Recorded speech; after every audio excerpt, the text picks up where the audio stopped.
السلام علیکم۔ عجیب و غریب جزیرہ۔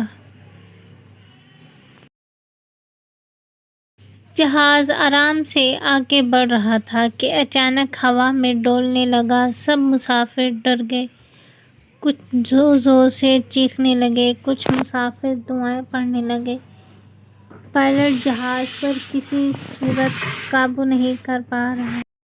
اس کا رابطہ کنٹرول روم سے بھی نہیں ہو پا رہا تھا۔ جہاز تیزی سے زمین کی طرف گر رہا تھا۔ سب مسافر ڈر کے مارے رو رہے تھے۔ آخر جہاز تباہ ہو گیا۔ جس جگہ جہاز تباہ ہوا تھا یہ افریقہ کا ایک گھنا جنگل تھا۔ معجزاتی طور پر تمام مسافر محفوظ رہے۔ کچھ مسافر کو معمولی خراشیں آئی تھیں۔ سب مسافر جہاز سے باہر نکلتے ہی اللہ تعالیٰ کا شکر ادا کرنے لگے جس نے انہیں بڑے حادثے میں محفوظ رکھا۔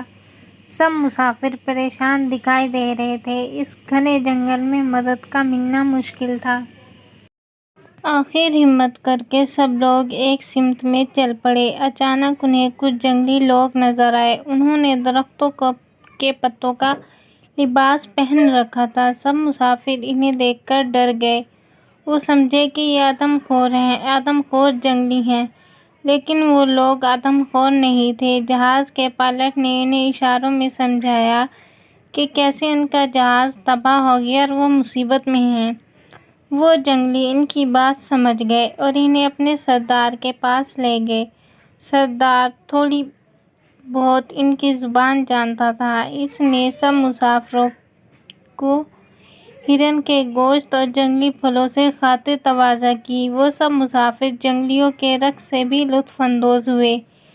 سب جنگلیوں نے بہت ساری لکڑیاں جمع کر کے آگ لگائی تاکہ اگر کوئی جہاز وہاں سے گزرے تو وہ ان مسافروں کو ان کے ملک واپس جانے میں مدد کرے۔